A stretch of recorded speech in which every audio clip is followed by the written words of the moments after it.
Welcome back. अब तक हम लोग रे ऑप्टिक्स का 2 क्लास देखा, जिसमें पहला वीडियो में हम लोगों ने सीखा स्नेल्स लॉ ऑफ रिफ्रैक्शन किसे कहते हैं। उसमें ये बताया गया कि लाइट जब एक ऑप्टिकली ट्रांसपेरेंट मीडियम से दूसरे ऑप्टिकली ट्रांसपेरेंट मीडियम में ट्रैवल करता है ऑब्लिकली, तो उसके पाथ में चेंज आता है और उस चेंज का कारण change in speed of light होता है।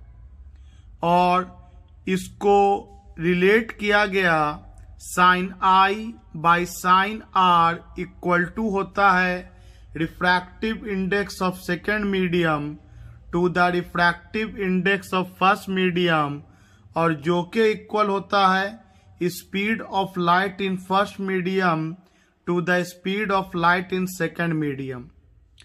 इसी में हम लोगों ने एब्सोल्यूट रिफ्रैक्टिव इंडेक्स के बारे में समझा था, क्योंकि एयर का रिफ्रैक्टिव इंडेक्स 1 होता है, तो किसी भी मीडियम का अगर रिफ्रैक्टिव इंडेक्स निकालना है तो वो विथ रिस्पेक्ट टू एयर लिया जाता है।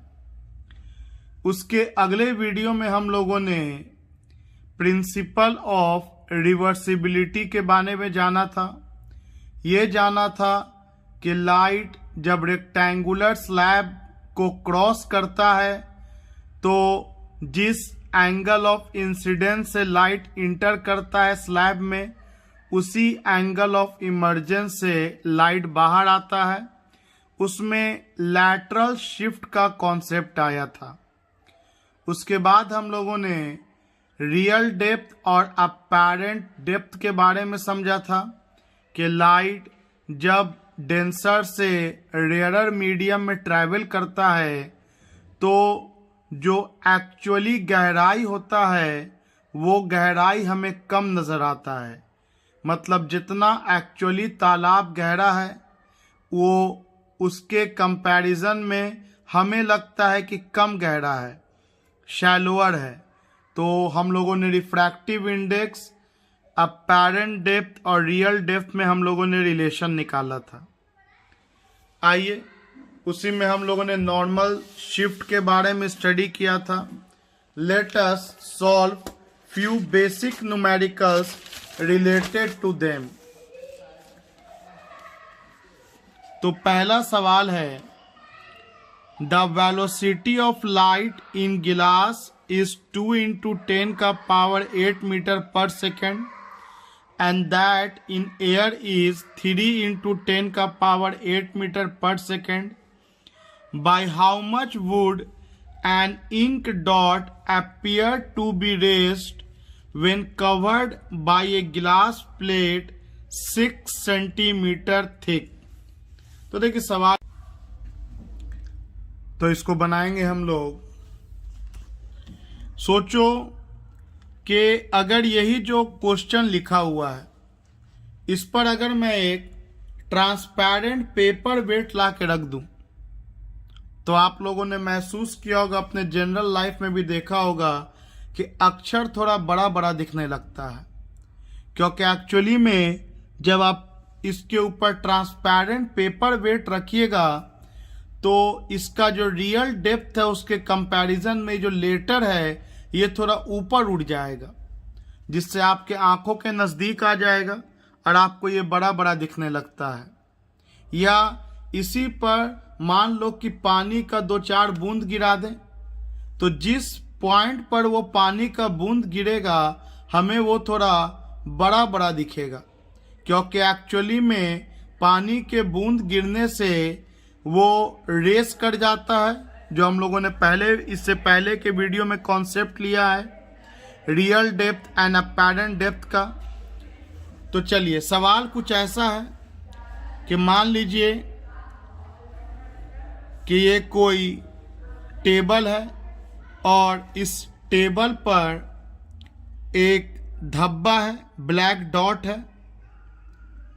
डॉट है और इसके ऊपर एक गिलास के स्लैब को रख दिया गया जिसका थिकनेस 6 सेंटीमीटर दिया है, जिसका थिकनेस आपको दे रखा है 6 सेंटीमीटर।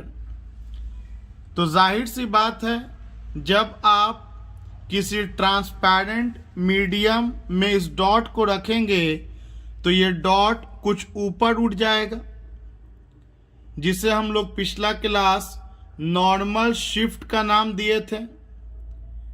एक्चुअली में ये जितना गहराई पर है यही तो आपका रियल डेप्थ है, जिसको आप थिकनेस बोल रहे हैं।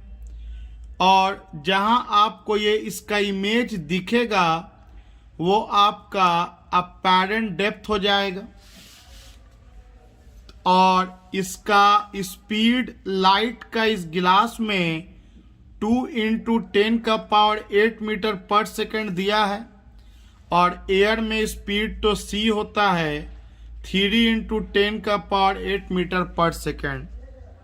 तो आपसे पूछा गया है कि अगर गिलास में लाइट का स्पीड इतना है, हवा में इतना है, तो कितना से ये इंक डॉट ऊपर उठ जाएगा। मतलब आपसे नॉर्मल शिफ्ट पूछा गया है, जब इसको 6 सेंटीमीटर के गिलास प्लेट से हम लोग कवर अप करेंगे।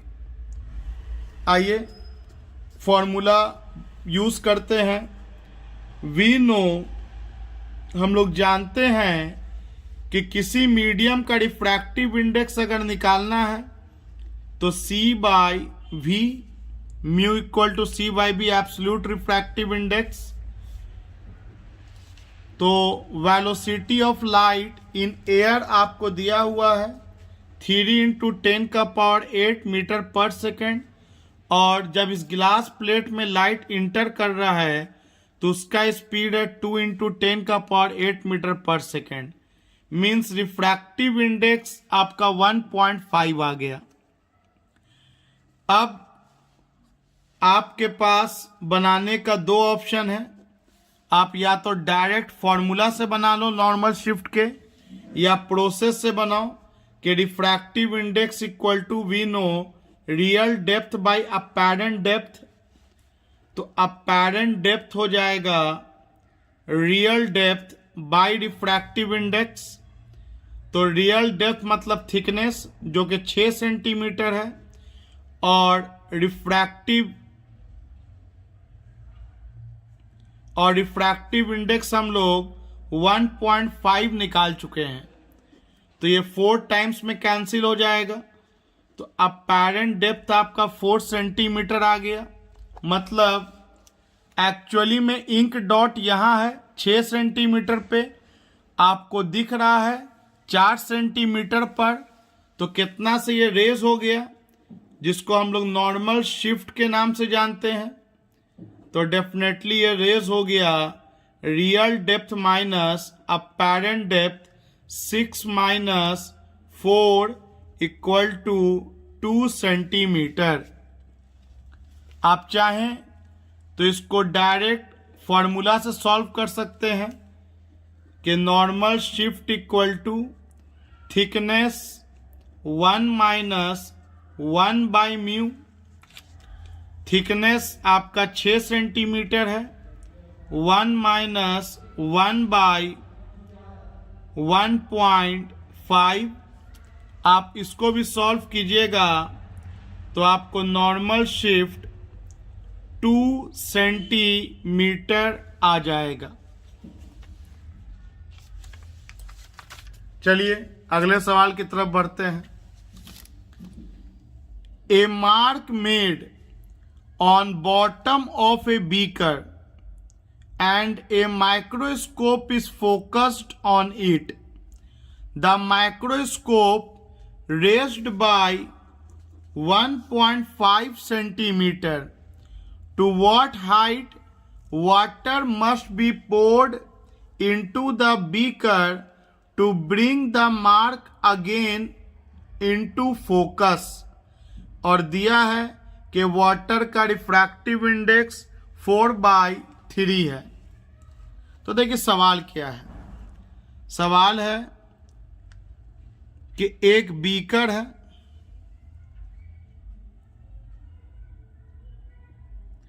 और बीकर के बेस पर एक मार्किंग कर दिया गया, वही समझो इंक डॉट है, यहाँ पे एक काला निशान लगा दिया गया और माइक्रोस्कोप से इसको ऑब्जर्व किया जा रहा है। माइक्रोस्कोप से इसको ऑब्जर्व किया जा रहा है और एकदम हम लोग इसका क्लियर इमेज ले पा रहे हैं माइक्रोस्कोप में। अब माइक्रोस्कोप को पीछे कर दिया गया, ऊपर माइक्रोस्कोप को शिफ्ट कर दिया गया। माइक्रोस्कोप को ऊपर शिफ्ट किया गया 1.5 सेंटीमीटर। तो जाहिर सी बात है, जब शिफ्ट कर दिया गया तो ये अपना फोकस खो देगा ऑब्जेक्ट पर। ऑब्जेक्ट जब यहाँ पर था और माइक्रोस्कोप जब यहाँ पर था शुरुआत में, तो ऑब्जेक्ट क्लियर दिख रहा था, लेकिन जब माइक्रोस्कोप को पीछे ले जाया गया 1.5 सेंटीमीटर दूरी पर, तो माइक्रोस्कोप में इस ऑब्जेक्ट का इमेज ब्लर्ड हो जाएगा, धुंधला टाइप का हो जाएगा। तो क्या करें कि फिर से फोकस पर ऑब्जेक्ट आ जाए ताकि साफ साफ दिखे? तो एक काम करते हैं ना, इसमें पानी भरते हैं। उससे क्या होगा?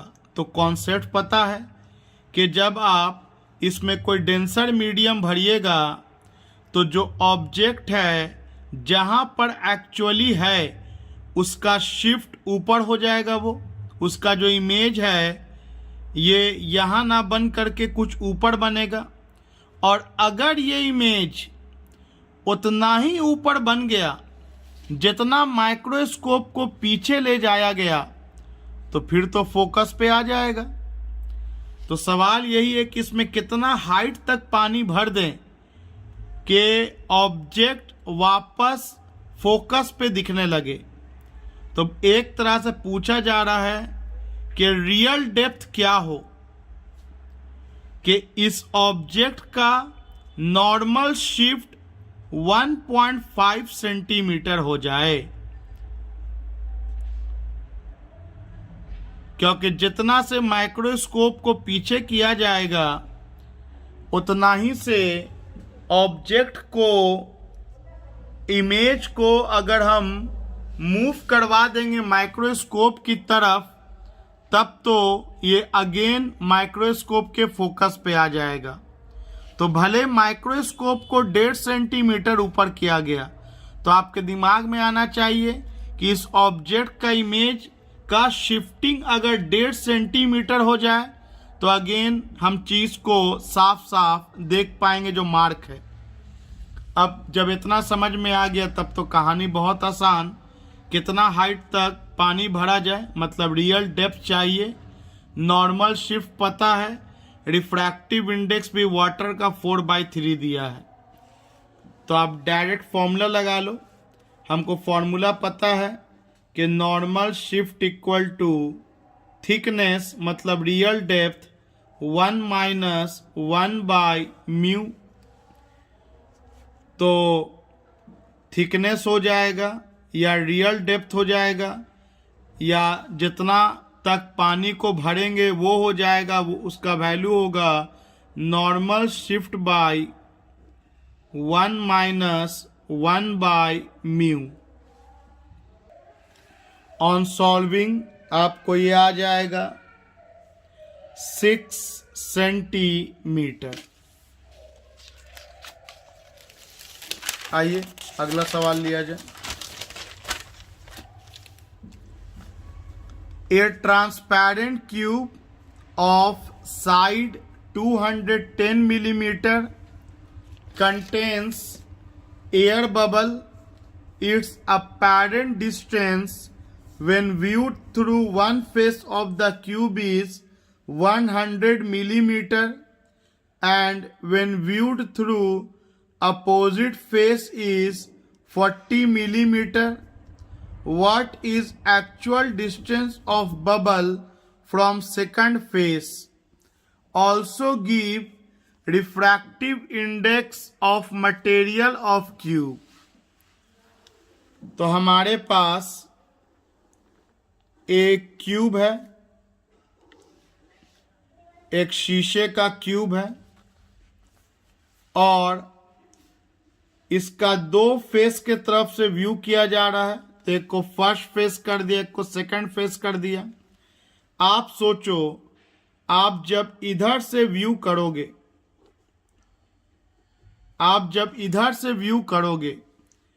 तो एक्चुअली में जहां बबल होगा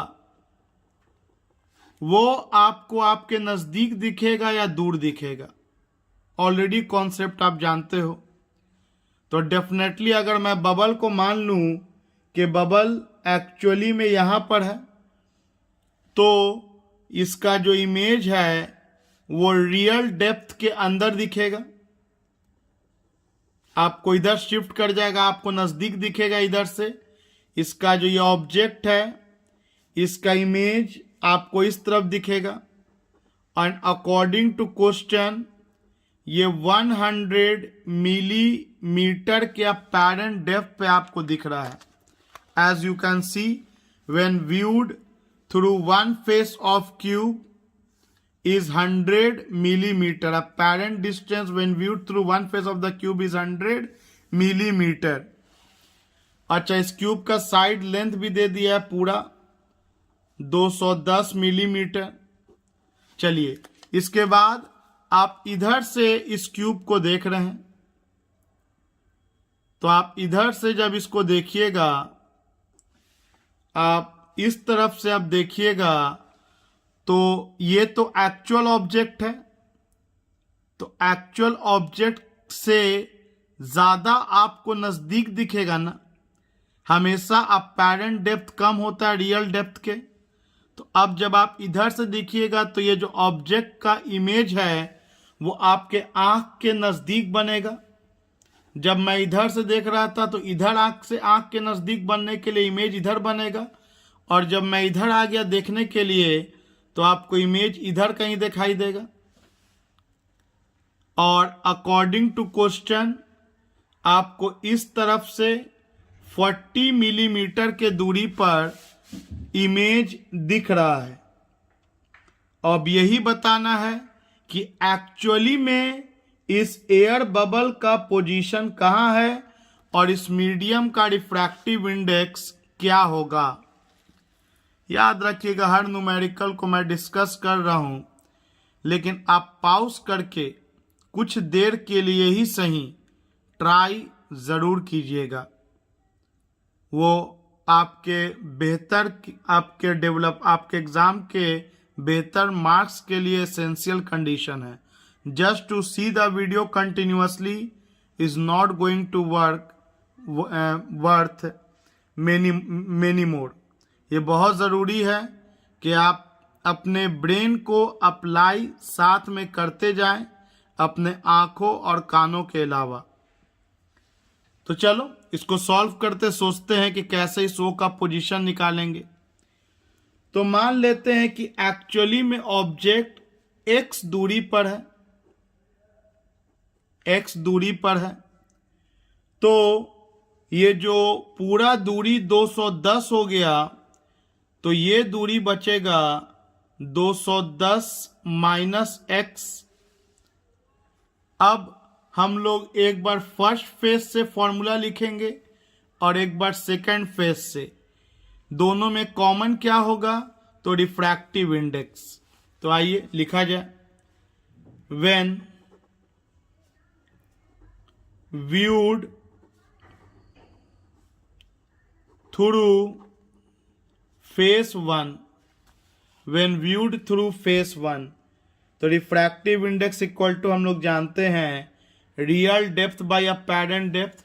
तो आप जब इस फेस से देखिएगा तो इसका रियल डेप्थ तो ये हो गया x, और आपको लग रहा है 100 पे, तो ये हो जाएगा x बाई 100, इक्वेशन नंबर 1।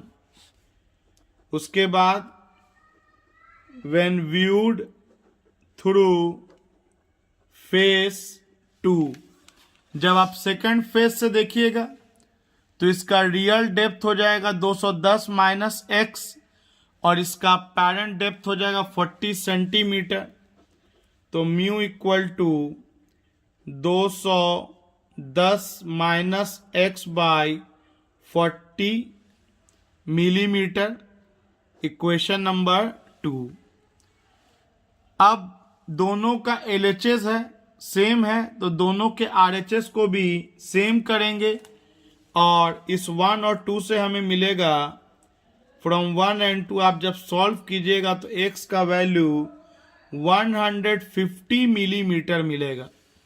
मतलब सोचो क्या हुआ कि इस फेस से एक्चुअली में ये 150 मिलीमीटर पे था, लेकिन दिख रहा था मुझे 100 मिलीमीटर पे। तो इस फेस से ये कितना मिलीमीटर के दूरी पर होगा? तो यहां से जब 150 था पूरा 210 है, तो यहां से ये 60 मिलीमीटर पे होगा और हमको दिख रहा था 40 मिलीमीटर पे। तो ये तो हम लोगों को एक्चुअल पोजीशन मिल गया एयर बबल का। अब रिफ्रैक्टिव इंडेक्स निकालना है, या तो इक्वेशन 1 में डाल दो x का वैल्यू या 2 में डाल दो, हम लोगों को रिफ्रैक्टिव इंडेक्स निकल जाएगा, जो कि आप सॉल्व करके देखिएगा तो 1.5 आएगा।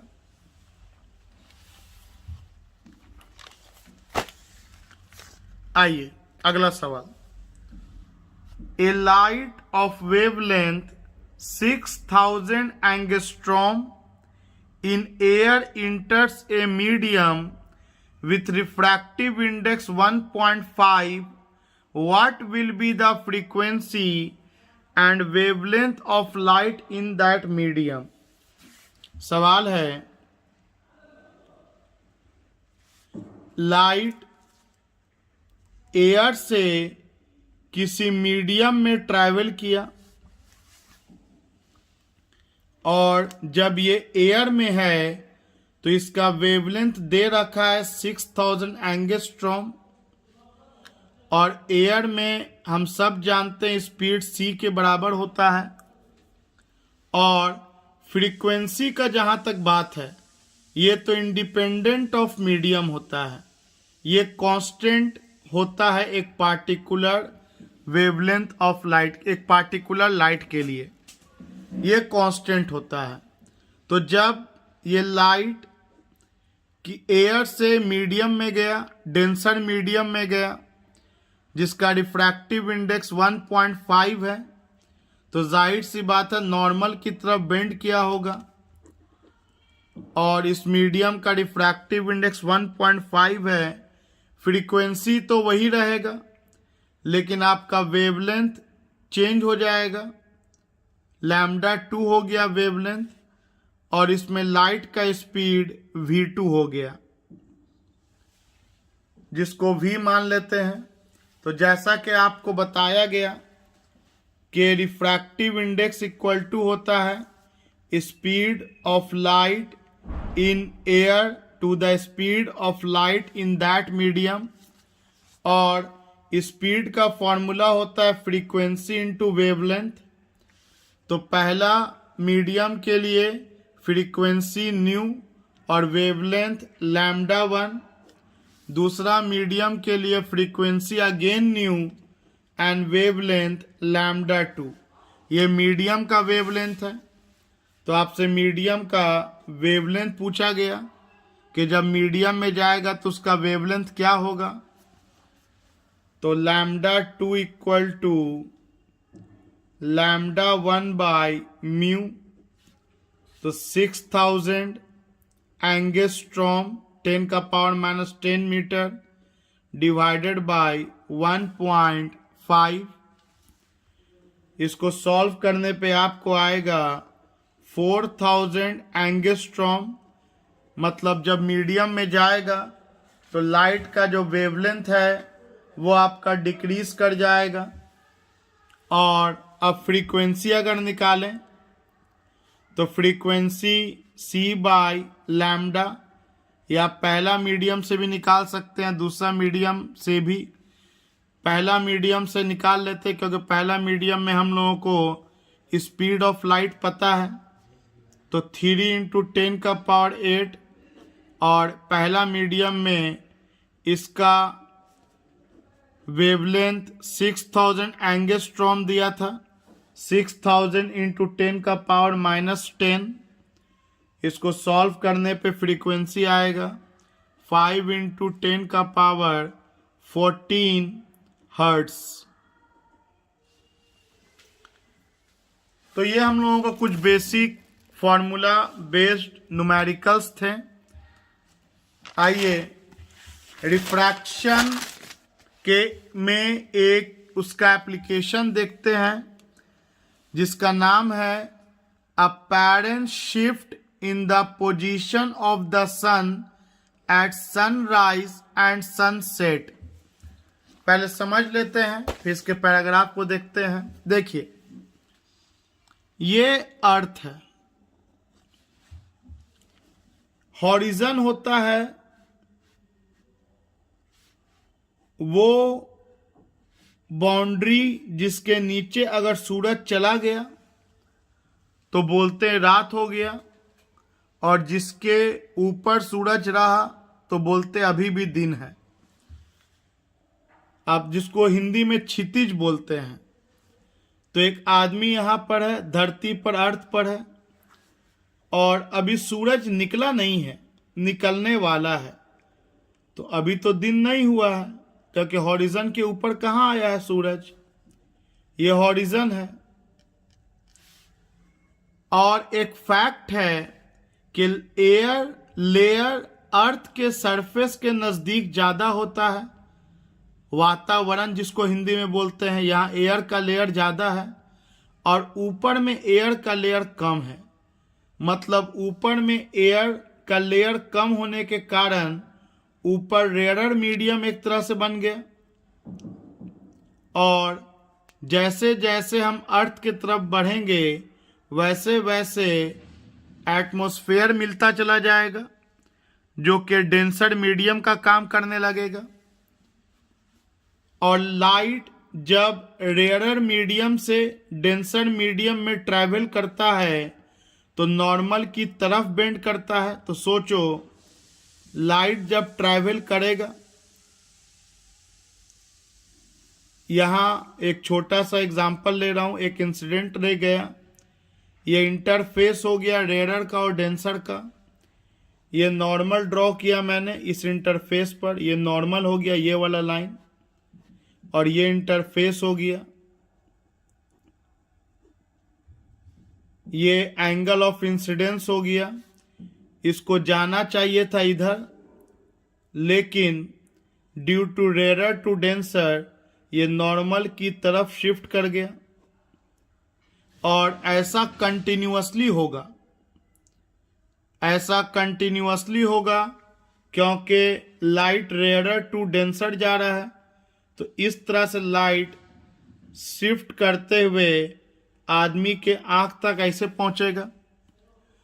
तो अगर लाइट आदमी के आंखों तक पहुंच गया, हम लोगों के आंख तक अगर लाइट पहुंच गया, तब तो फिर हम सूरज को देख लेंगे और हम लोगों को कोई भी चीज स्ट्रेट दिखता है। तो इसका मतलब सूरज जो अभी निकला भी नहीं है, निकलने वाला है, वो हम लोगों को यहां पर दिखेगा, क्षितिज के ऊपर दिखेगा। ये आपको समझ में आए इसलिए मैंने इतना डिटेल डायग्राम बड़ा दिखाया है। इतना थोड़ी लाइट मुड़ता है, एकदम मुड़ता है। लाइट जो मुड़ता है अकॉर्डिंग टू डाटा 0.5 डिग्री। सोचो कितना छोटा वैल्यू है, लाइट 0.5 डिग्री से मुड़ता है। लेकिन चलो समझने के लिए हम थोड़ा बड़ा डायग्राम बना देते हैं जूम करके, कि लाइट नॉर्मल की तरफ मुड़ते हुए आंखों तक पहुंच गया और हम लोग चीज़ों को स्ट्रेट देखते हैं तो हमको यहाँ पर सन दिखेगा। तो ये सन का रियल पोजीशन है, एक्चुअली में सन हॉरिजन के नीचे है और ये सन का अपैरेंट पोजीशन हो गया। ऐसा हुआ क्यों?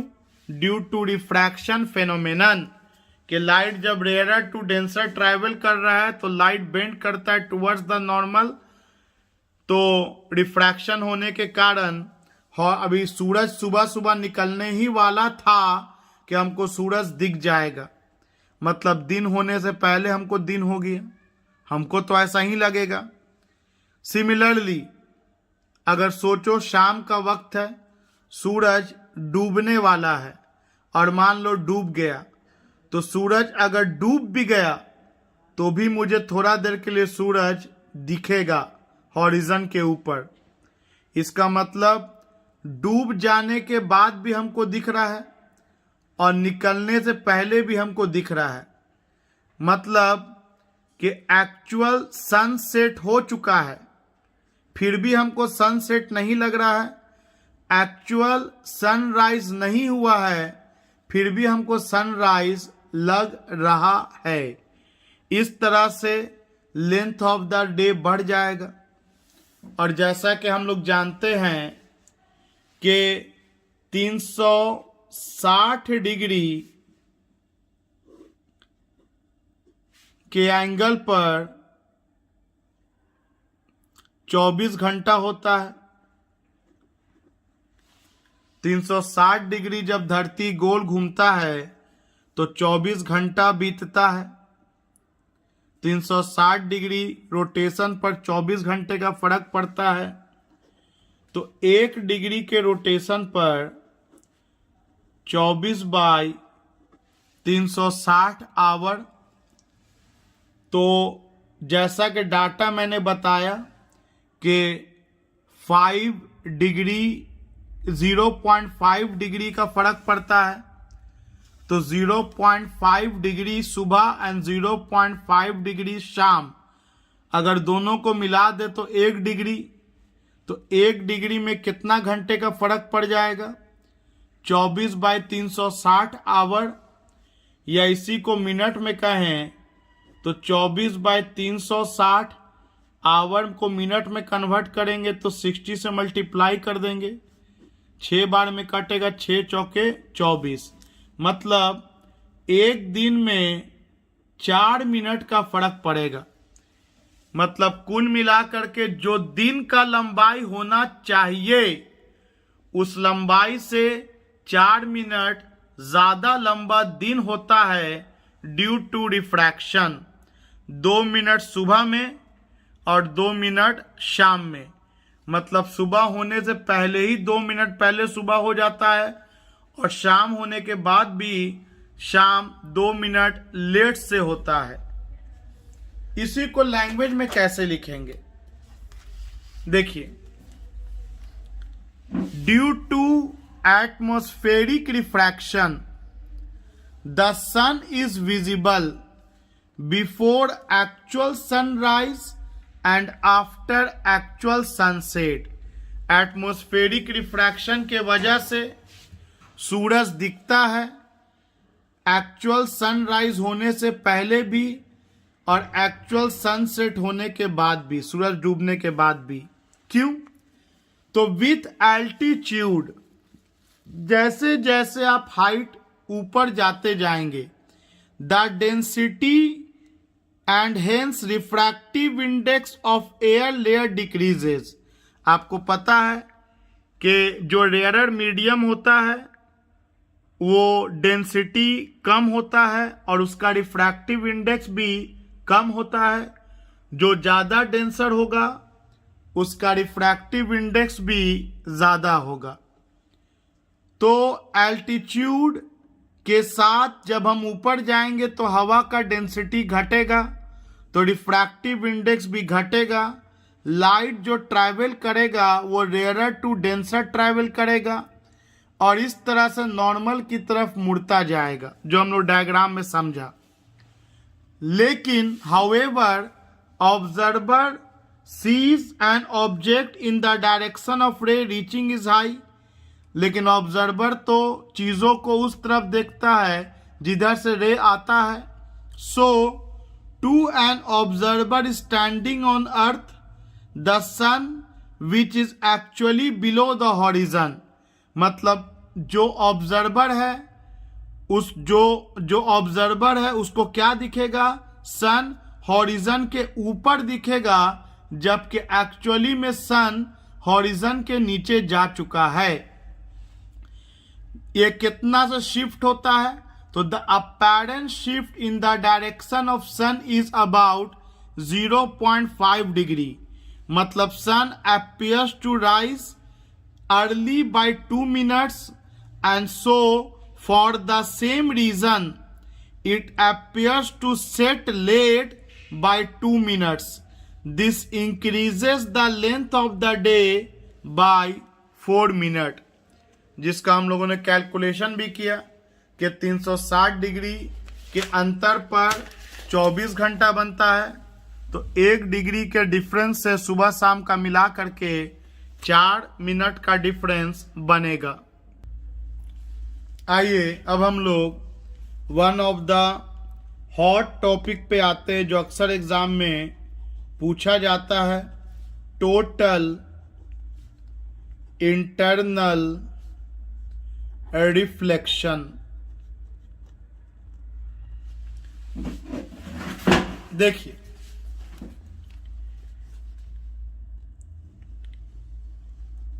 ये नीचे अगर डेंसर मीडियम है और ऊपर रेयर मीडियम है, और अगर आप एक स्विमर हैं और आप पानी के अंदर हैं या अंदर से कोई मछली पानी के बाहर के चीज़ों को देख रहा है, तो ये ऑब्जर्वर हो गया। अगर सीधा रे ऑफ लाइट जाएगा इस इंटरफेस पर, तो जैसा कि हम लोग जानते हैं रिफ्रैक्शन नहीं होगा, लाइट अनडिविएटेड निकल जाएगा। लेकिन अगर ऑब्जर्वर रे ऑफ लाइट इधर की ओर देख रहा है, तो लाइट ट्रैवल कर रहा है डेंसर से रेयर मीडियम, तो ये अवे फ्रॉम नॉर्मल हो जाएगा।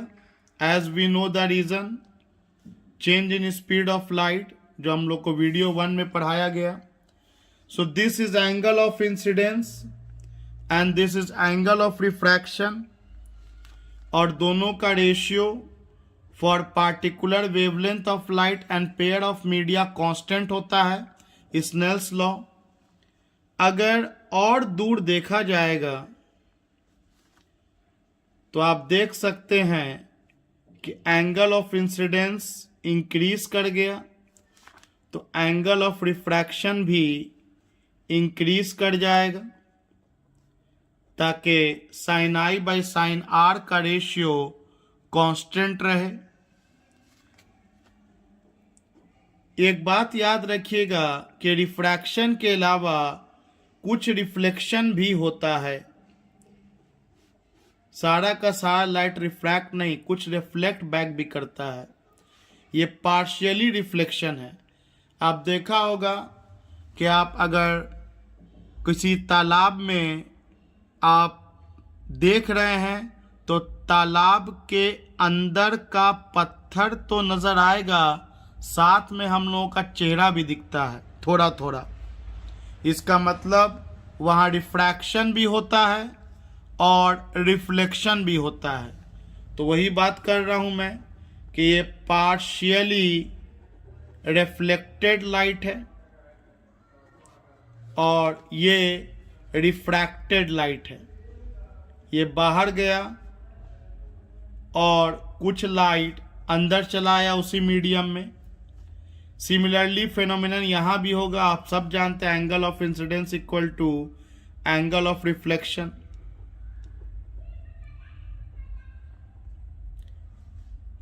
आई डैश और आर डबल डैश बराबर होगा। खैर, अब अगर एंगल ऑफ इंसिडेंस और बड़ा हो जाए तो एक ऐसा वक्त आएगा, एक ऐसा एंगल ऑफ इंसिडेंस आपको मिलेगा जिस पर लाइट बाहर नहीं जा पाएगा बल्कि इसी सरफेस पर ग्रेस कर जाएगा। मतलब एंगल ऑफ रिफ्रैक्शन 90 डिग्री हो जाएगा। तो एक ऐसा एंगल ऑफ इंसिडेंस जिस पर एंगल ऑफ रिफ्रैक्शन 90 डिग्री हो जाए, इस एंगल ऑफ इंसिडेंस को क्रिटिकल एंगल कहते हैं, क्रिटिकल एंगल। और अब इससे भी ज्यादा अगर एंगल पर लाइट इंसिडेंट हो, इससे भी ज्यादा अगर एंगल पर लाइट इंसिडेंट हो, मतलब आई का value greater than critical angle हो, तो जिस मीडियम में लाइट जाएगा उसी मीडियम में पूरी तरह से लाइट वापस आ जाएगा। मतलब ये रिफ्लेक्शन के लॉ को ओबे करेगा। याद रखिएगा कि यहां के बाद से आपको बाहर की चीजें दिखना बंद हो जाएंगी। आपको बाहर की चीजें तभी तक दिख सकती हैं जब लाइट रे आपका बाहर के मीडियम में जा रहा हो। और क्रिटिकल एंगल एक ऐसा एंगल होता है जिस पर लाइट उसी सरफेस पे ग्रेस कर जाता है जिस पर एंगल ऑफ रिफ्रैक्शन 90 डिग्री होता है। और इसलिए क्योंकि लाइट दूसरे मीडियम में ट्रैवल नहीं कर रहा है, तो आपको बाहर की चीजें दिखना बंद हो जाएंगी। और अगर आपका एंगल ऑफ इंसिडेंस अब क्रिटिकल एंगल से भी बड़ा हो गया, तो जिस मीडियम से लाइट जाएगा उसी मीडियम में लाइट वापस आ जाएगा। मतलब यहां पर अगर मैं अपना उंगली रखूं और यहां पर आप हैं, तो मेरे उंगली से यह टकराते हुए आपके आंखों तक पहुंचेगा। मतलब आपको यहाँ पे शीशा टाइप वाला फीलिंग आएगा, यहाँ पे कोई शीशा है, मिरर है, आपको मिरर वाली यहाँ पे फीलिंग आएगी। तो इसी फेनोमेनन को टोटल इंटरनल रिफ्लेक्शन कहते हैं। टोटल इंटरनल रिफ्लेक्शन में हम लोगों ने क्या जाना? हम लोगों ने समझा कि जब लाइट रे एक ऐसे एंगल ऑफ इंसिडेंस से जाता है जो ग्रेटर देन क्रिटिकल एंगल होता है, तब लाइट रे उसी डेंसर मीडियम में वापस चला आता है। और ये जरूरी है कि रे ट्रैवल करे from denser to rarer, rarer to denser नहीं। टोटल इंटरनल रिफ्लेक्शन होने के लिए दो इंपॉर्टेंट कंडीशन। पहला, light must travel from denser medium to rarer medium. दूसरा, angle of incidence must be greater than the critical angle. और critical angle किसे कहेंगे? एक ऐसा angle of incidence in the denser medium जिसके लिए angle of refraction in the rarer medium 90 degree का हो जाए, that we call critical angle. Light यहाँ टोटली रिफ्लेक्टेड बैक हो गया, यहाँ तो पार्शियली था, लेकिन टोटल इंटरनल रिफ्लेक्शन में light gets totally reflected back. तो चलो हम लोगों ने जो सीखा है उसको लिख लेते हैं। पहला एक इंपॉर्टेंट टर्म है क्रिटिकल एंगल। क्या है ये? The angle of incidence in the denser medium for which the angle of refraction in the rarer medium is 90 degree. is called critical angle। एक ऐसा angle of incidence denser medium में जिसके लिए angle of refraction rare medium में 90 degree हो जाए, इसे हम लोग critical angle of the denser medium कहते हैं, ऑफ द डेंसर मीडियम। अगला टर्म है टोटल इंटरनल रिफ्लेक्शन। इसका डिफिनीशन होगा the phenomenon in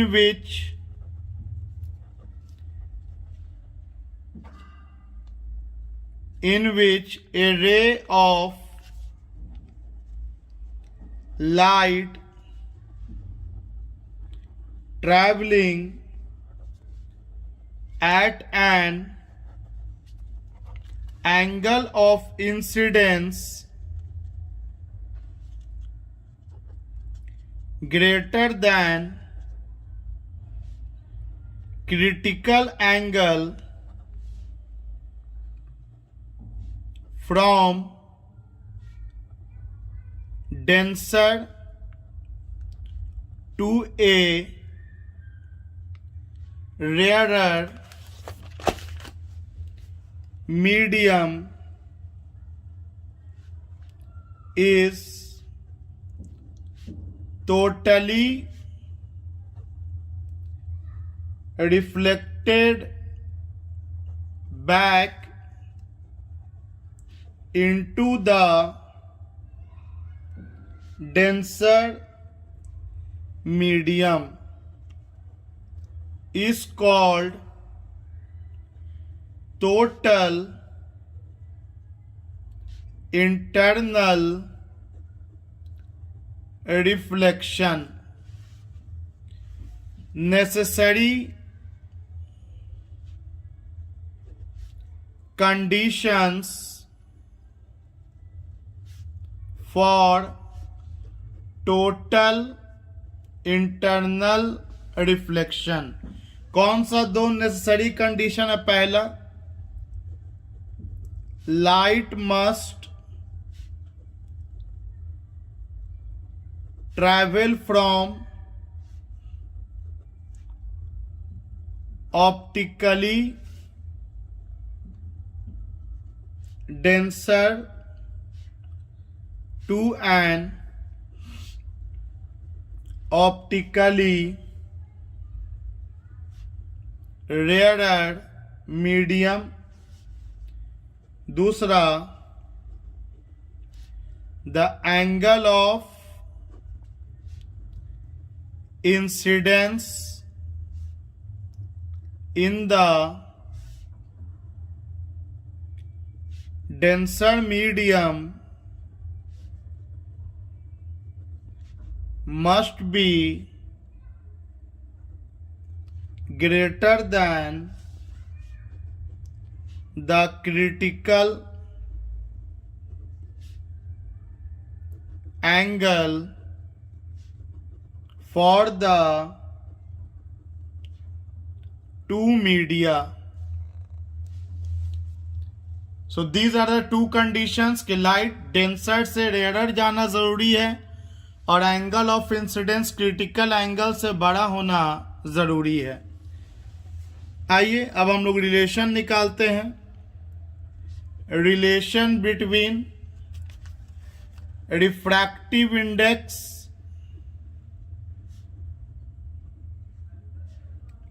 and critical angle.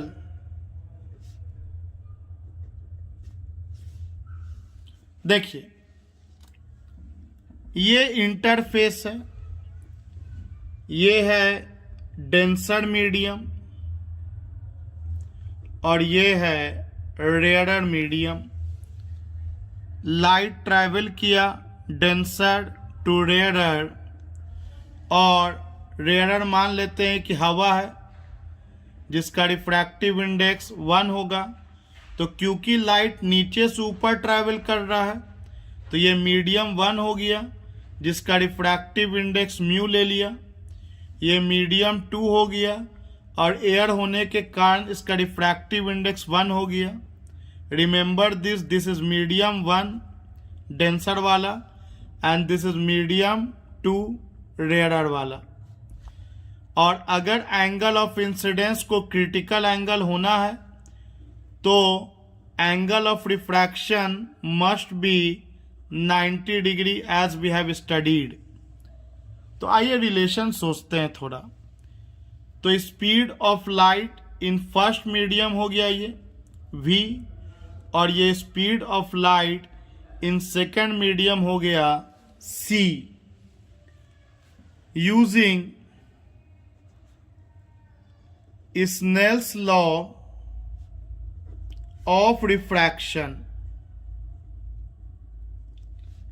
Hindi में एकदम याद रखिए कि साइन पहला मीडियम का एंगल ऑफ इंसिडेंस, तो पहला मीडियम का angle of incidence IC by sine दूसरा मीडियम का एंगल ऑफ रिफ्रैक्शन, तो दूसरा मीडियम का एंगल ऑफ रिफ्रैक्शन यहां पे 90 पुट कर देते हैं direct, sine 90 degree equal to दूसरा मीडियम का रिफ्रैक्टिव इंडेक्स, तो सेकेंड मीडियम का refractive index 1 by first medium का रिफ्रैक्टिव इंडेक्स, तो फर्स्ट मीडियम का रिफ्रैक्टिव इंडेक्स म्यू। तो क्लियरली आप देख सकते हैं साइन 91 हो गया, तो sine IC equal to 1 by mu, यह आपको क्रिटिकल एंगल आ गया साइन इनवर्स 1 बाय म्यू, या आप इसको लिख सकते हैं mu equal to 1 by sine IC, mu equal to 1 by sine IC। So again एक और फॉर्मूला हम लोगों को रिफ्रैक्टिव इंडेक्स का आ गया। अब अगर देखा जाए, देखिए ये सब जो कहानी है ऑलरेडी पहला वीडियो आप बहुत अच्छे से पढ़ चुके हैं। अब उसी वीडियो का बस यूज करते हुए खुद से बनाना। आपको पता है कि पहला मीडियम बाय दूसरा मीडियम कब करते हैं या दूसरा बाय पहला, आपको लॉ पता है, आपको फॉर्मूला यूज करने आता है। बस जो नया टर्म मैंने सिखा दिया था that was critical angle for which angle of refraction is 90 degree.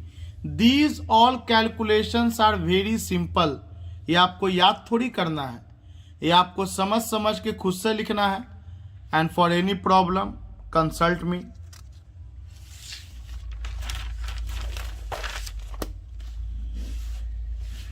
चलिए देखिए, अब हम लोग आते हैं, अब एक कंक्लूजन करते हैं कि हम लोगों ने देखा कि रिफ्रैक्टिव इंडेक्स आया 1 बाय साइन IC, मतलब जिसका रिफ्रैक्टिव इंडेक्स ज्यादा होगा उसका क्रिटिकल एंगल कम होगा।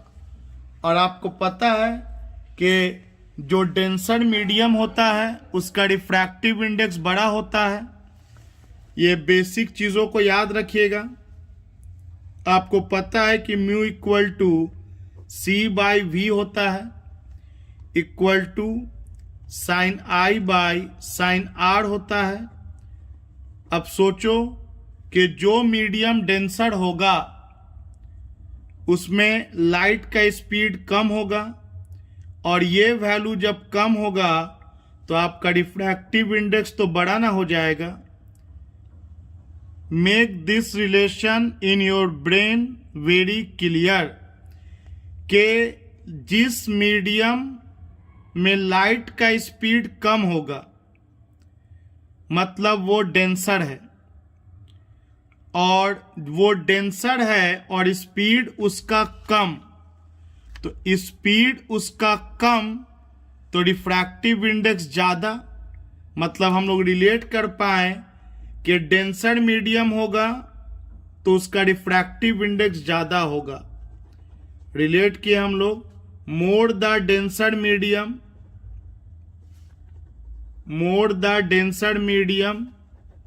higher will be the refractive index. आगे, और जिसका रिफ्रैक्टिव इंडेक्स ज्यादा होगा मतलब उसका क्रिटिकल एंगल कम होगा, वो कम ही एंगल पे बेंड कर जाएगा. मोर द रिफ्रैक्टिव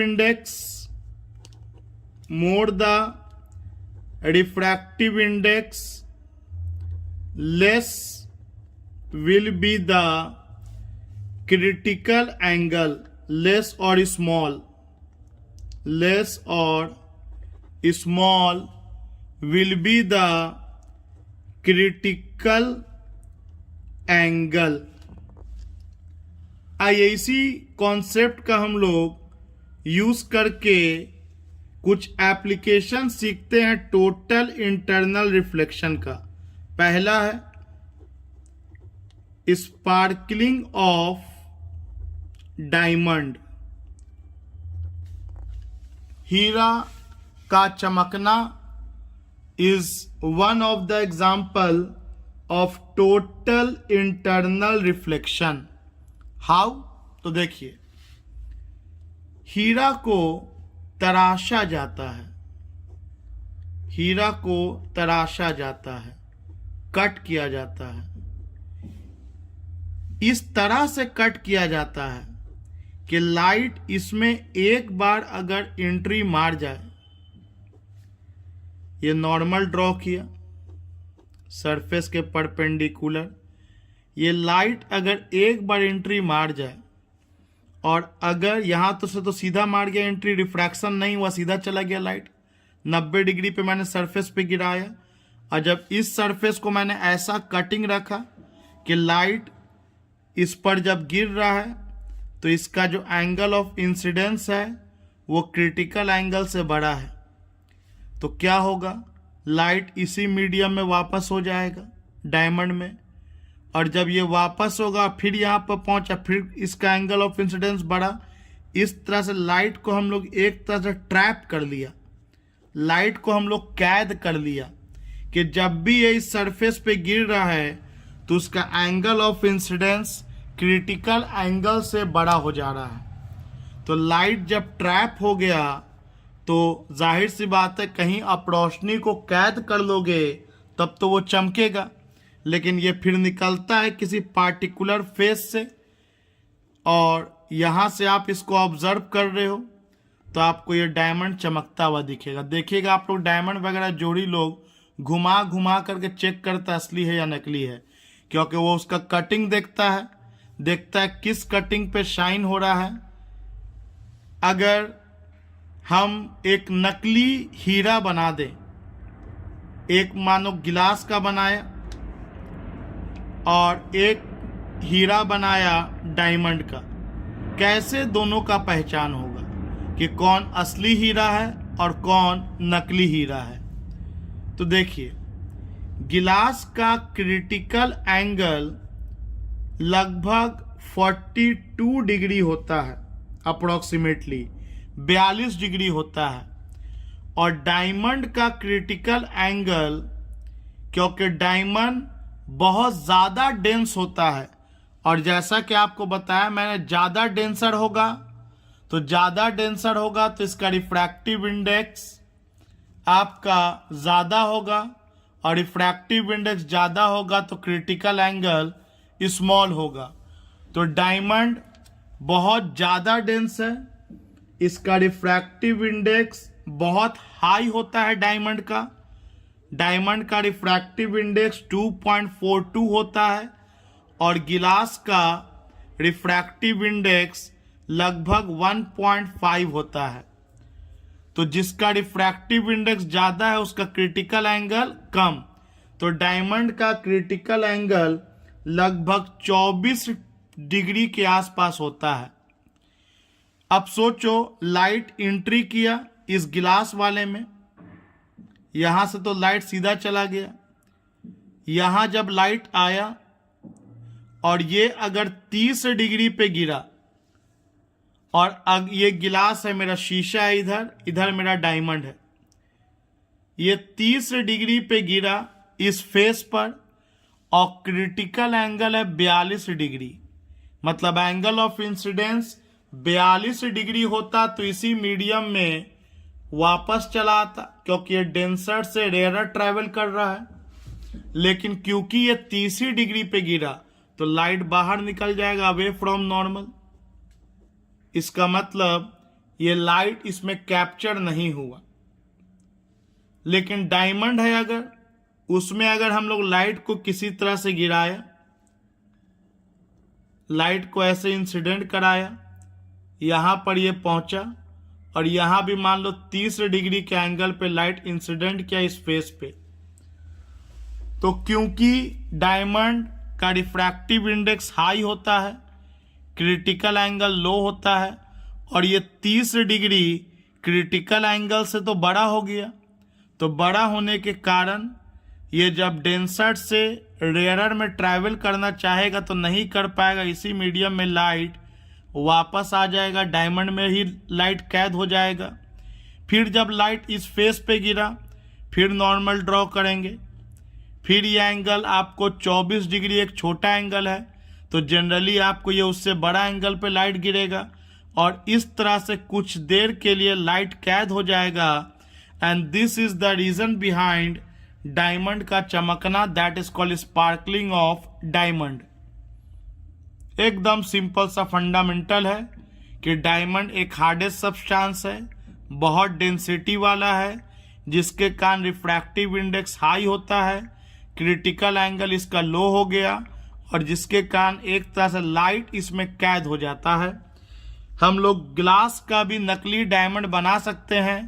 इस तरह से गिलास का कटिंग करेंगे कि जब लाइट इंसिडेंट करे तो वो 42 डिग्री से ज़्यादा पे इंसिडेंट करे तो शीशा भी हीरा की तरह चमकेगा।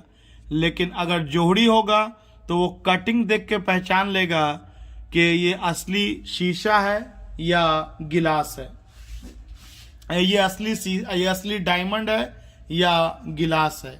वो कटिंग देख के पहचानता है जोड़ी कि हीरा है या शीशा है। तो इसको लिखेंगे कैसे, स्पार्कलिंग ऑफ डायमंड को लिखेंगे हम लोग, इसको लिखेंगे the brilliancy of diamond is due to total internal reflection as refractive index of diamond is very large, its critical angle is very small, about 24.4 degree. The faces of diamond are so cut that the light entering the crystal suffers total internal reflection repeatedly and hence gets collected inside. Light को कैद कर लिया गया, लेकिन but comes only through very few faces, लेकिन कुछ face से बाहर आएगा, नहीं तो दिखेगा ही नहीं, डायमंड गायब हो जाएगा, लाइट इंटर नहीं करेगा आंख में। तो hence the diamond sparkles when seen in the direction of emerging light. आइए इसी टोटल इंटरनल रिफ्लेक्शन का दूसरा फेनोमेनन है मिराज, एक ऑप्टिकल इल्यूजन है। आइए पहले हम लोग इसको डिफाइन कर लेते हैं, फिर इसको समझ लेते हैं। It is an optical illusion observed in deserts or over hot extended surfaces like coal tarred road due to which traveler sees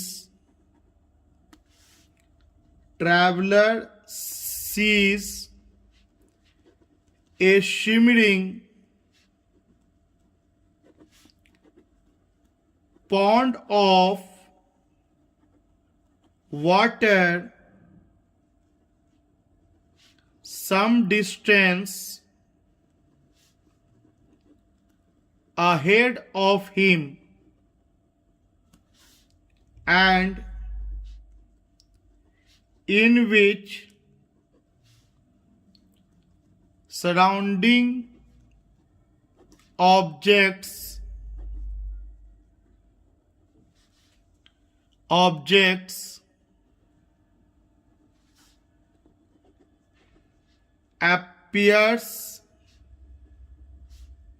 to be inverted। देखिए एक्चुअली में होता क्या है, यहां एक पेड़ है और आप पटना में जो जू वाला रोड है, बेली रोड, दूर दूर तक सड़क फैला हुआ है, अलकतरा वाला कोल टार्ड, यहां पर आप हैं। जब इस पेड़ से लाइट ट्रैवल करेगा तो बहुत गर्मी का दिन है मान लो, तो जब बहुत गर्मी का दिन होगा तो जमीन के नजदीक का जो हवा होगा वो गर्म हवा होगा, और आपको पता है कि गर्म हवा ऊपर की ओर भागता है, क्या कि ऊपर में ठंडा हवा होगा, मतलब ऊपर में ठंडा हवा मतलब ऊपर में डेंसर एयर होगा, ऊपर का हवा डेंसर होगा, और जमीन के नजदीक का जो हवा होगा वो रेयरर होगा, मतलब लाइट ट्रैवल कर रहा है डेंसर टू रेयरर। तो इस कारण ये इंसिडेंट रे मान लें, ये इंटरफेस मान लें, ये नॉर्मल हो गया, तो लाइट नॉर्मल से अवे जाएगा, अवे फ्रॉम नॉर्मल, यह एंगल ऑफ इंसिडेंस हो गया, यह एंगल ऑफ रिफ्रैक्शन हो गया, और फिर हर जगह पर एक लेयर बनेगा, क्योंकि जैसे जैसे नीचे आएंगे कंटिन्यूअसली ज़मीन गर्म होने के कारण, या समझो बालू है, रेगिस्तान में है तो रेगिस्तान में जो बालू इतना गर्म होता है कि उसके नज़दीक वाला हवा गर्म होगा, रेयरर होगा। तो अब सोचो, ये आई से बड़ा आर है और ये आर होगा तो ये भी आर होगा, तो पहले आई इतना था, अब इस सरफेस के लिए एंगल ऑफ इंसिडेंस का काम आर करेगा, तो डेफिनेटली एंगल ऑफ इंसिडेंस बढ़ गया, ये और अवे भागेगा, ये और अवे भागेगा लाइट, और इस तरह से लाइट एक वक्त ऐसा आएगा कि जब ये क्रिटिकल एंगल को पार कर जाएगा एंगल ऑफ इंसिडेंस, तो जिस मीडियम से आया था उसी मीडियम में लाइट वापस हो जाएगा। और हम ये बहुत दूर पर हैं, हम दूर पे रहेंगे तभी दिखेगा, हम अगर नज़दीक रहेंगे तो लाइट को मुड़ने का मौका तो मिलेगा नहीं।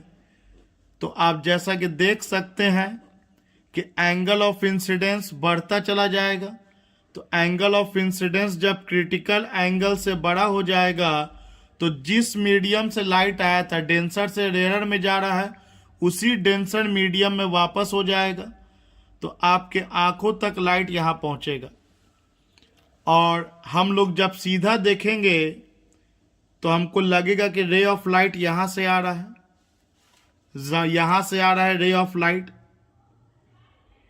और इस तरह से हमको इस पेड़ का जो इमेज है वो ज़मीन के नीचे दिखेगा।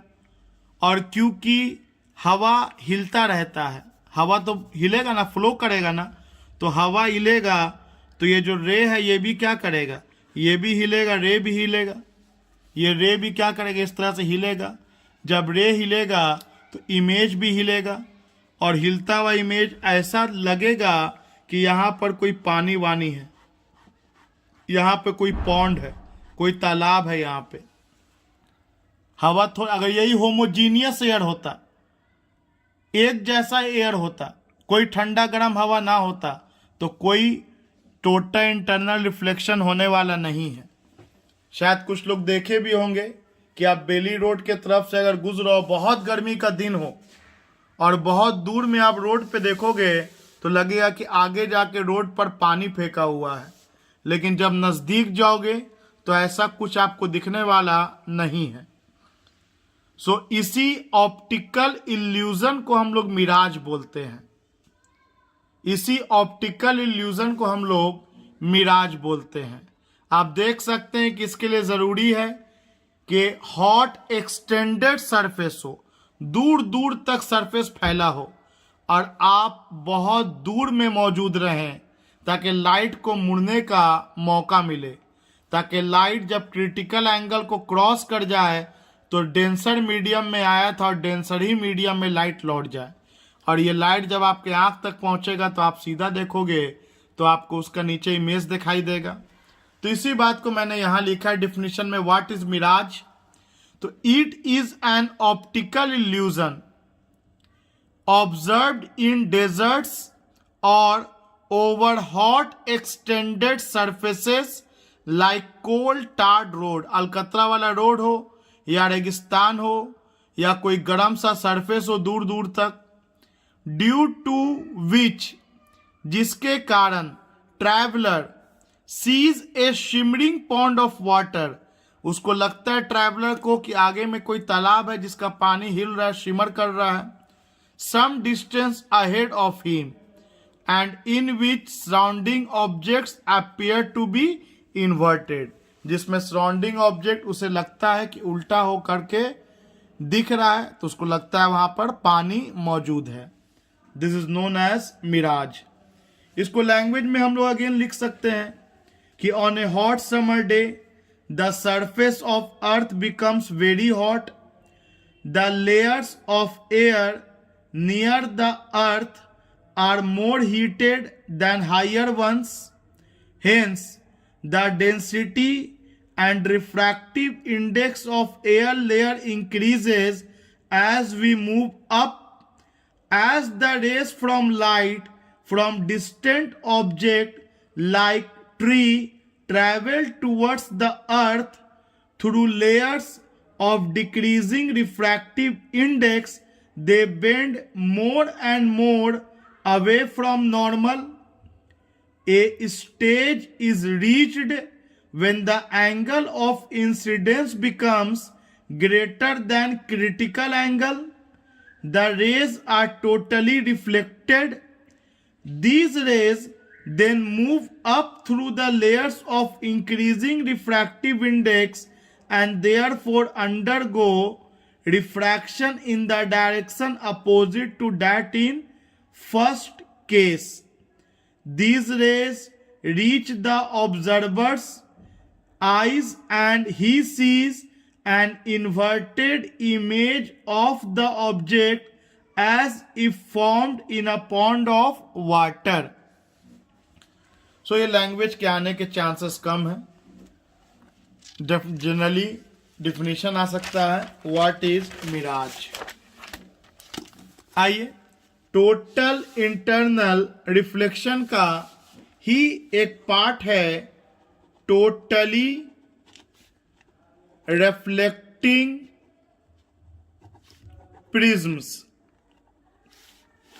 टोटली रिफ्लेक्टिंग प्रिज्म, देखिए जैसा कि आप लोगों को डाटा दिया कि गिलास का क्रिटिकल एंगल 42 डिग्री होता है।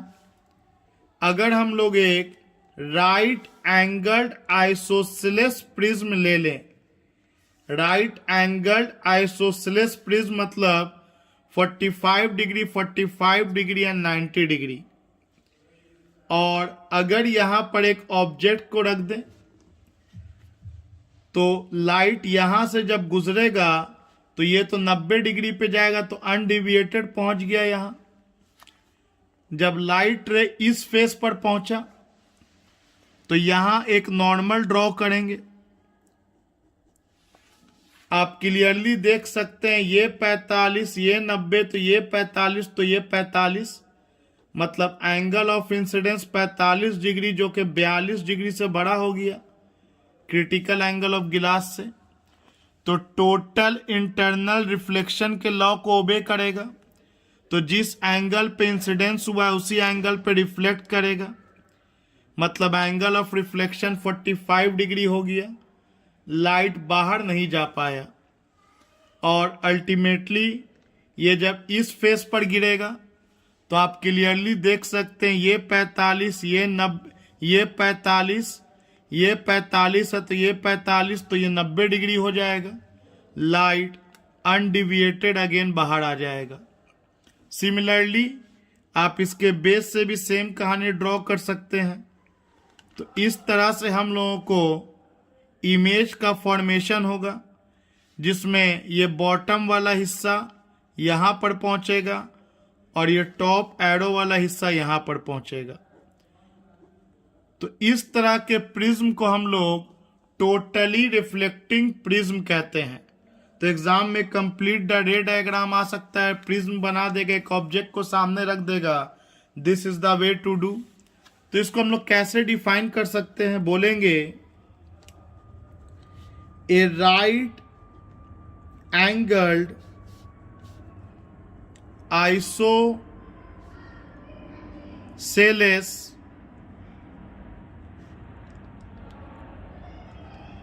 Triangular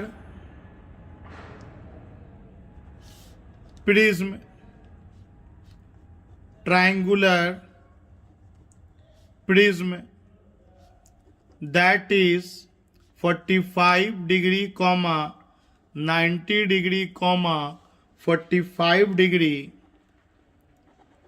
is called totally reflecting prism.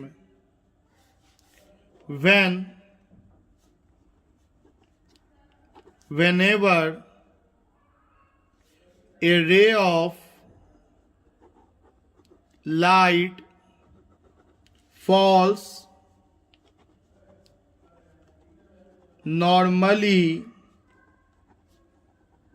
on any face of such prism,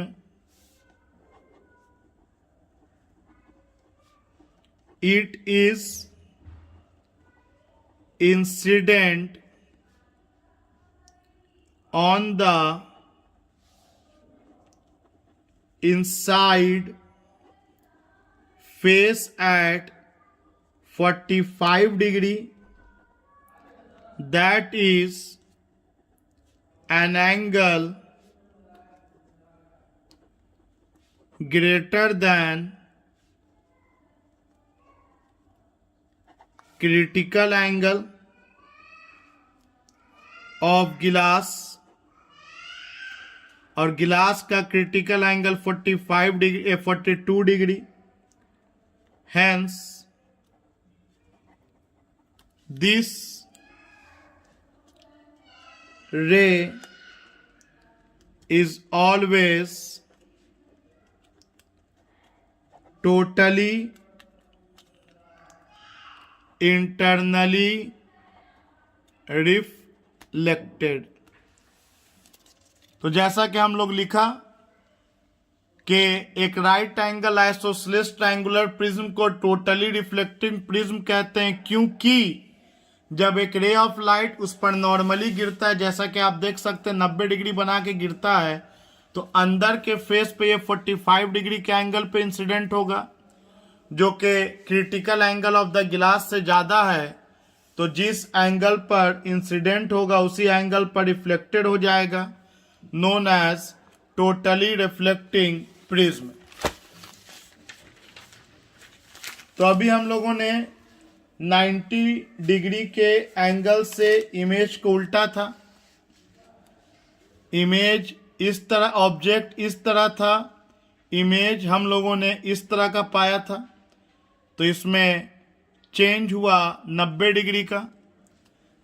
और अगर मुझे चेंज 180 डिग्री का करवाना है,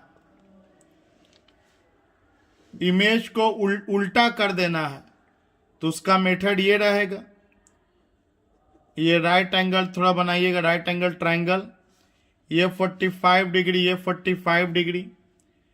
एक ऑब्जेक्ट को अगर यहाँ रखेंगे तो रे ऑफ लाइट यहाँ गया, नॉर्मली इंसिडेंट किया, यहाँ पर जब पहुँचेगा तो आप जानते हैं कि ये 45 डिग्री, तो फिर उसी एंगल ऑफ इंसिडेंस पे यहाँ, उसी एंगल ऑफ रिफ्लेक्शन पे यहाँ आएगा, और अगेन जब यहाँ पहुँचेगा तो ये अगेन 45 डिग्री के एंगल पे इंसिडेंट होगा इस फेस पे भी, तो फिर एंगल ऑफ रिफ्लेक्शन इधर हो जाएगा, और ये नॉर्मली गिर रहा है तो ये बाहर चला आएगा। सिमिलरली ये वाला हिस्सा इधर से ऐसे निकलेगा, और इस तरह से आपको एक इन्वर्टेड इमेज का फॉर्मेशन हो जाएगा। This is the another example of totally reflecting prism. पहला में हम लोगों ने ऑब्जेक्ट को और इमेज के बीच में 90 का अंतर देखा, इस बार ऑब्जेक्ट और इमेज के बीच में 180 डिग्री का अंतर है। और अगर मुझे डिविएशन नहीं कराना है रे का, और तब भी मुझे अगर 180 से पलटना है, तो उसका मेथड ये है। 3 इंपॉर्टेंट डायग्राम। इस तरह से अगर आप ऑब्जेक्ट को प्लेस करेंगे, जहाँ 90 डिग्री को यहाँ रखेंगे तो ये रे जाएगा, ये रे जाएगा, और ये तो परपेंडिकुलरली गिरा नहीं, तो ये रे इस तरह से जा करके इस फेस से टकरा करके सिमिलरली इस फेस से टकरा करके ये रे, और आप देख सकते हैं कि ये ऊपर वाला नीचे हो गया और ये नीचे वाला ऊपर हो गया, लेकिन रे का जाने का डायरेक्शन इधर था और अभी भी रे का जाने का डायरेक्शन इधर ही है।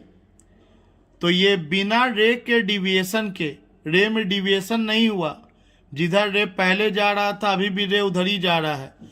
बिना रे के डिविएशन के हम लोगों ने ऑब्जेक्ट के इमेज को पलट दिया। तो ये वाले में भी हम लोगों ने ऑब्जेक्ट के इमेज को पलट दिया, लेकिन आप देख सकते हैं कि रे इधर जा रहा था, रे उलट गया। तो ये डिविएशन ऑफ इमेज के साथ साथ डिविएशन ऑफ रे भी था। इसमें डिविएशन ऑफ इमेज तो हुआ है, इमेज तो उलट गया, इन्वर्ट हो गया, लेकिन रे का डिविएशन नहीं हुआ। यही इन दोनों में डिफरेंस है डायग्राम में। आइए टोटल इंटरनल रिफ्लेक्शन में एक और इम्पॉर्टेंट टॉपिक है ऑप्टिकल फाइबर्स। ऑप्टिकल फाइबर्स बहुत कॉमन सा चीज। ऑप्टिकल फाइबर इंटरनेट कनेक्शन वगैरह में हम लोग इसको यूज करते हैं, ऑप्टिकल कम्युनिकेशन में यूज करते हैं। आप लोग देखा होगा कि घर में सजाने के लिए एक इस तरह का गुलदस्ता होता है जिसमें वाइट कलर का पूरा झाड़ू टाइप से निकला होता है, और इसके एकदम लास्ट में कलर जलता है, लाल, हरा, ब्लू, पीला। ये पूरा हिस्सा वाइट है, प्लास्टिक का ये पूरा वाइट है, और ये जो अंतिम में थोड़ा मोटा रहेगा, ये चावल के दाना के टाइप, और वहाँ पर ये कलर जलेगा, वहाँ पर ये कलर आपको दिखेगा। तो देखो होता क्या है कि यहाँ से लाइट जब ऑन हुआ, जो बल्ब से लाइट ऑन हुआ, तो इस पतले से पाइप से होते हुए लाइट अंतिम तक पहुंचता है जहां पे रेजिस्टेंस ज्यादा होता है मोटा होने के कारण, और यहां पर आपको लाइट दिखेगा। लाइट यहां से चला और इस पाइप के थ्रू लाइट यहां पहुंच जाता है। यही हम लोग पढ़ने जा रहे हैं ऑप्टिकल फाइबर में कि कैसे होता है। या कभी कभी किसी के पेट में कोई पत्थर वगैरह हो जाता है तो इंडोस्कोपी कराना होता है। उसके लिए क्या करते हैं, क्या किया जाता है, डॉक्टर लोग एक लाइट पाइप को आपको मुंह में डालता है। एक लाइट पाइप इसलिए क्योंकि इसके आगे में कोई लाइट लगा होता है। इसके आगे में एक छोटा सा लाइट लगा होगा कि पेट के अंदर कोई रोशनी का तो इंतजाम है नहीं, तो पेट के अंदर रोशनी रहे इसके लिए एक आगे में लाइट लगा देता है। और उसके बाद ये पाइप को आपके पेट के अंदर डालता है। जब आप पाइप पेट में पहुंचता है तो यहाँ पर अगर पत्थर है तो इस पत्थर का इमेज ये लाइट अंदर में रिफ्लेक्ट होते हुए कंप्यूटर तक पहुंच जाता है, जिसको डॉक्टर लोग कंप्यूटर में देखता है। तो इसी के बारे में हम लोग पढ़ने जा रहे हैं कि ये कैसे काम करता है ऑप्टिकल फाइबर।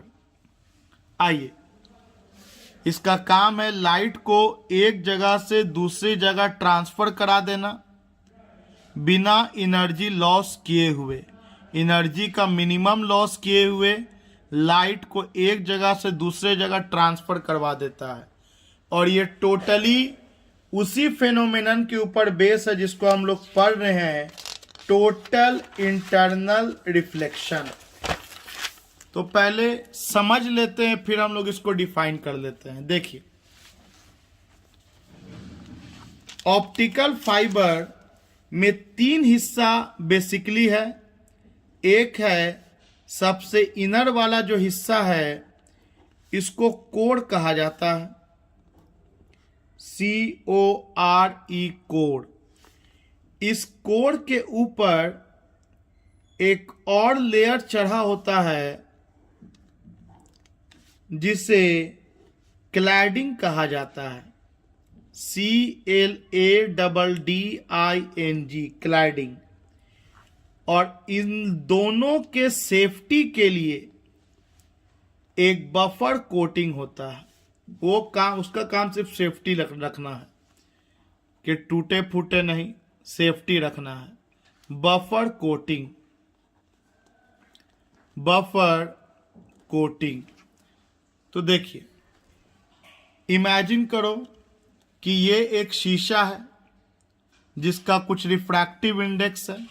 मान लेते इसका रिफ्रैक्टिव इंडेक्स μ1 है, और इसके ऊपर एक दूसरा शीशा है। ये शीशा हो गया, इसके ऊपर एक दूसरा शीशा इसको घेरे हुआ है और इसका रिफ्रैक्टिव इंडेक्स हो गया μ2। और ये जो μ2 है ये μ1 से छोटा है, μ1 बड़ा है। मतलब कोर का रिफ्रैक्टिव इंडेक्स ज्यादा है और क्लैडिंग का रिफ्रैक्टिव इंडेक्स कम है। तो सोचो कि यहां से अगर कोई लाइट इंटर करे तो ये हो गया डेंसर मीडियम, क्योंकि इसका रिफ्रैक्टिव इंडेक्स ज्यादा है, और क्लैडिंग का रिफ्रैक्टिव इंडेक्स कम है, तो ये हो गया रेयरर मीडियम। तो एक तरह से लाइट डेंसर से रेयरर में ट्रैवल करना चाह रहा है, और अगर ये angle of incidence critical angle से बड़ा हो गया तो इसी मीडियम में लाइट वापस हो जाएगा, ये कोर में ही लाइट वापस हो जाएगा। फिर यहाँ पे नॉर्मल, अगेन क्रिटिकल एंगल से बड़ा पे ही गिरेगा, इंस्ट्रूमेंट बनाएंगे ही वैसा ही, तो फिर ये इसी मीडियम में वापस हो जाएगा। और इस तरह से फाइनली ये टोटल इंटरनल रिफ्लेक्शन करते हुए सिग्नल को जहां तक पहुंचाना होगा वहां पहुंचा देगा, जहां हम लोग देख लेंगे। तो कितना सिंपल सा कहानी है, कुछ बहुत नया इसमें है ही नहीं, बस एक इंस्ट्रूमेंट है जिसको उस तरह से बनाया जाता है कि इसमें टोटल इंटरनल रिफ्लेक्शन का फेनोमेनन काम करे, जिसमें तीन हिस्सा है, core, cladding and buffer coating. Core का रिफ्रैक्टिव इंडेक्स आपका हाई होता है 1.52 होता है और क्लैडिंग का रिफ्रैक्टिव इंडेक्स 1.48 होता है। रिफ्रैक्टिव इंडेक्स हाई होने के वजह से कोर एक डेंसर मीडियम हो गया और क्लैडिंग एक रेयरर मीडियम हो गया। और जैसा कि हम लोग पढ़ चुके हैं कि लाइट जब डेंसर टू रेयरर ट्रैवल करता है और उसका एंगल ऑफ इंसिडेंस अगर क्रिटिकल एंगल से बड़ा हो गया तो उसी डेंसर मीडियम में लाइट रिफ्लेक्ट बैक करता है और इस तरह से रिफ्लेक्शन करते हुए अल्टीमेटली लाइट हम लोगों के आंखों तक पहुंच जाएगा। And this is how we can see the object. तो आइए अब इसका हम लोग नोट्स पढ़ लेते हैं। An optical fiber is hair thin long strand of quality glass or quartz surrounded by glass coating of slightly lower refractive index. It is used as guided medium for transmitting optical signal from one place to another. जैसा कि हम लोगों ने पढ़ा कि optical fibre एक पतला सा हेयर टाइप स्ट्रैंड होता है। आपको वो हम जूम करके दिखाया। ये पतला सा बाल टाइप एक सीधा सा स्ट्रक्चर होता है, हल्का फुल्का कर्व भी हो तो कोई दिक्कत नहीं है, बेंड भी हो सकता है। और एक्चुअली में इसमें 3 हिस्सा होता है, जिसमें एक क्वालिटी गिलास के ऊपर एक दूसरा गिलास लगा होता है जिसका रिफ्रैक्टिव इंडेक्स इससे कम होता है। उसी को लैंग्वेज में लिखा हुआ है कि optical fibre is hair thin long strand of quality glass और quartz surrounded by glass coating of slightly low refractive index, lower refractive index, ताकि वो रेयरर हो इसके कंपैरिजन में, तब तो टोटल इंटरनल रिफ्लेक्शन होगा। It is used as guided medium for transmitting optical signal from one place to another. जैसा कि हम लोग यहाँ पे डिटेल में समझा। इसको लैंग्वेज में कैसे लिखेंगे हम लोग, अगर एक्सप्लेन करने के लिए आ गया तो optical fibre consist of 3 main parts, core, cladding and buffer coating. इसका काम होता है स्ट्रेंथ देना, ताकत देना, सेफ्टी प्रोवाइड करना। तो किस तरह से प्रोपगेट किया लाइट, तो when light is incident on one end of fibre at a small angle, it goes inside and suffers repeated total internal reflection because the angle of incidence is greater than critical angle of fiber material with respect to its outer coating, as there is no loss of intensity in total internal reflection. The outcoming beam is of as much intensity as incident beam.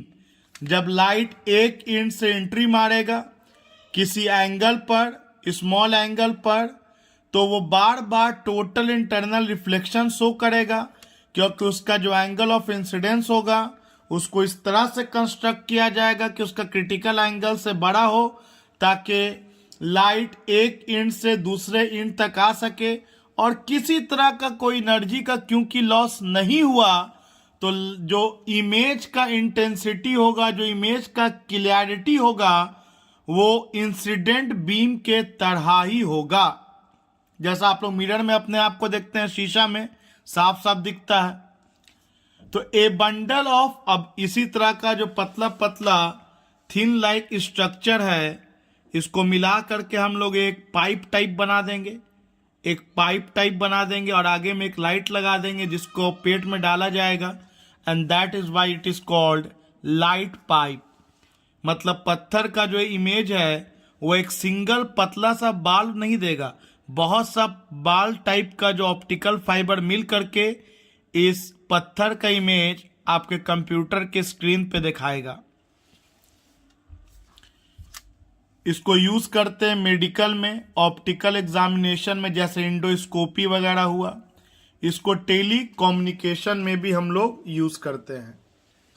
So this was all about total internal reflection, critical angle and their application in this video.